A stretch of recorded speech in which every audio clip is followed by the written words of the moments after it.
They say time heals, but some wounds just learn to live inside the silence. For years, I set the table for two, every day, without fail, until one afternoon, everything changed. With 5 quiet words in my mailbox, subscribe. Some stories don't knock, they let themselves in. Every morning, I woke up before the sun. It wasn't because I had somewhere to be or something urgent to do. It was just the way my body had learned to live, quietly, early, alone. Sleep had become a brief visitor, and I no longer waited for it to stay. The house I lived in was old, built when I was still a young woman. The floorboards creaked under my steps, not out of protest, but more like a sigh, familiar, tired, loyal. I had lived here most of my life. My husband died in this house. My son was raised in it. And after everything fell apart, I stayed. I wasn't the kind of woman people remembered. Not glamorous, not loud. I wore quiet colours, tied my hair back the same way every day, and kept my voice low. The kind of woman who remembered birthdays and paid her bills on time. But beneath that quiet was something dense. Not sadness exactly, but something heavier. Something that clung to me like damp air. Each day began the same. I filled the kettle and sliced an apple. I stood by the window while the light crept slowly across the trees, watching the mailman make his rounds, watching dogs tug at their leashes. I wasn't waiting for anyone, but I still watched. Then I would start preparing lunch. Not breakfast, lunch. Always right after breakfast. That part would confuse people, if anyone knew. But no one did.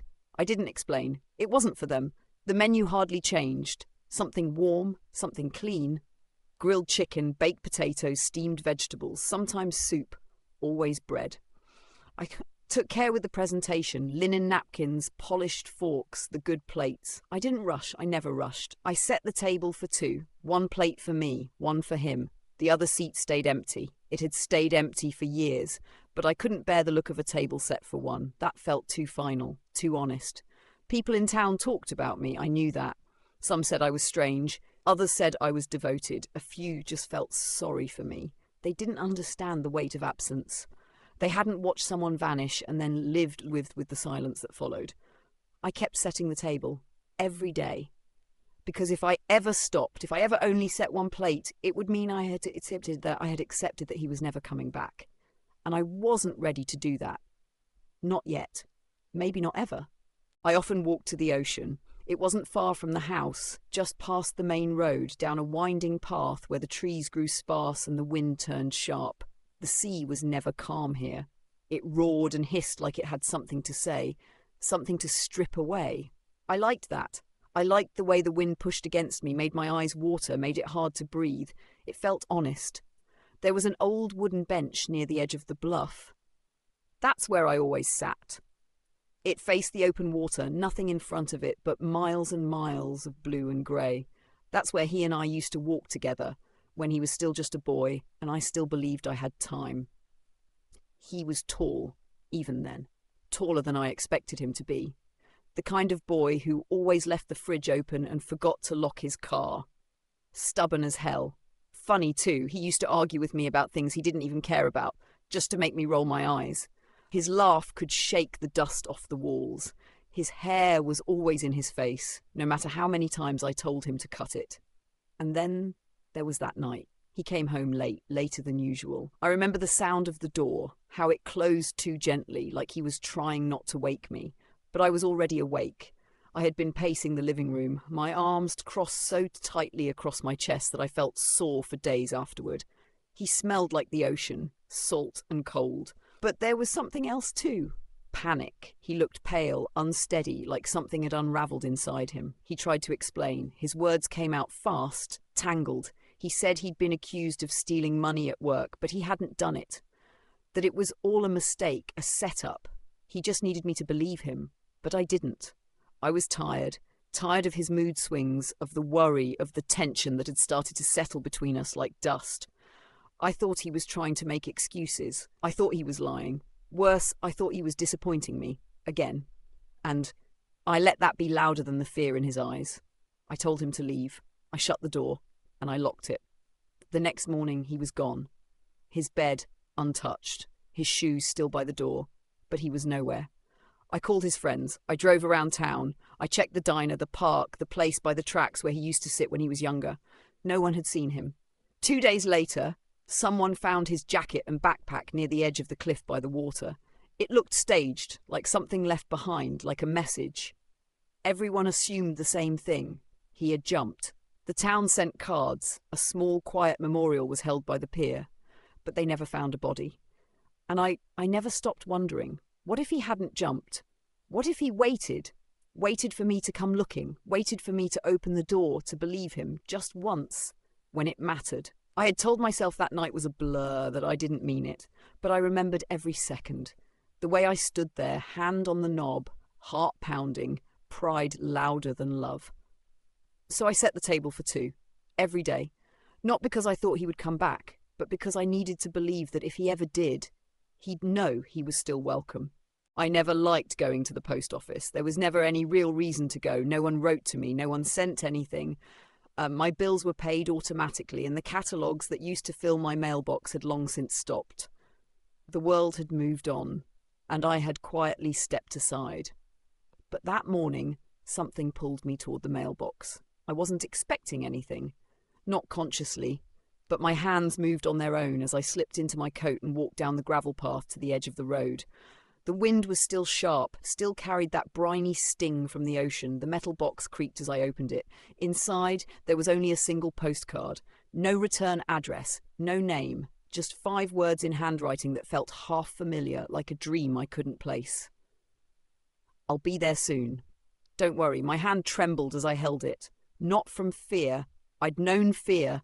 The real kind. The kind that wakes you up at 3 in the morning and makes the walls close in.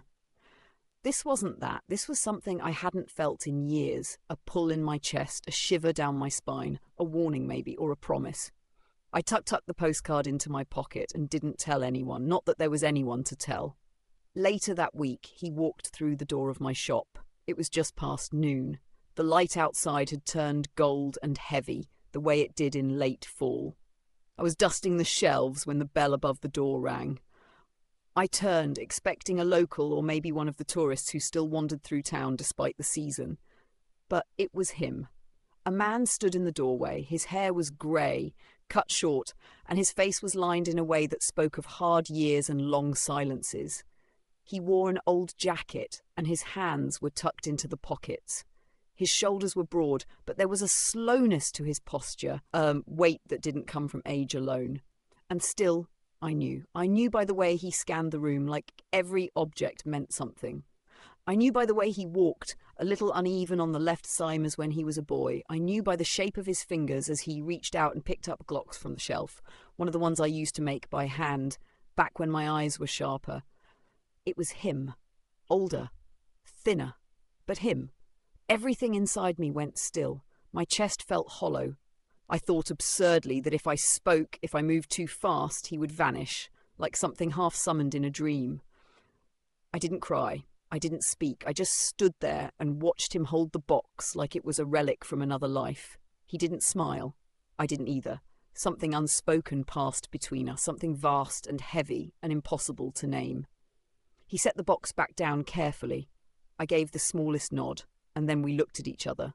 Really looked. There was no shock left, no rage or apology, just the long, unbearable recognition of everything that had been lost and everything that still lingered.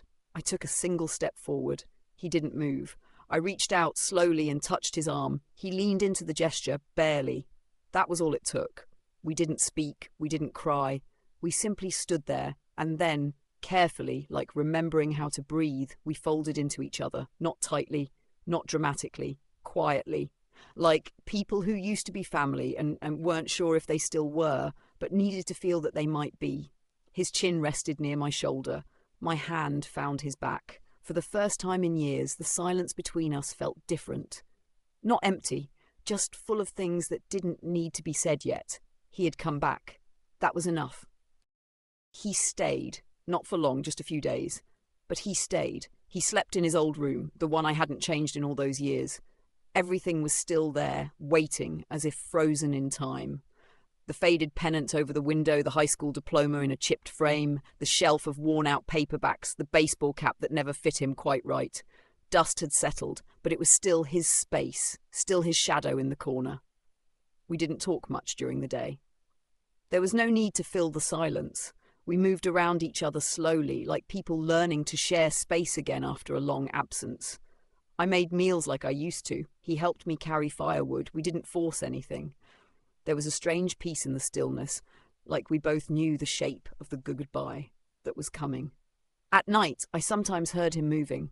Light steps across the hallway, the door creaking open to the porch. Once I heard him whispering, though I couldn't make out the words. He didn't know I was awake. I didn't let him know. It was on one of those nights that he started to talk. Not to me, exactly, more to the dark.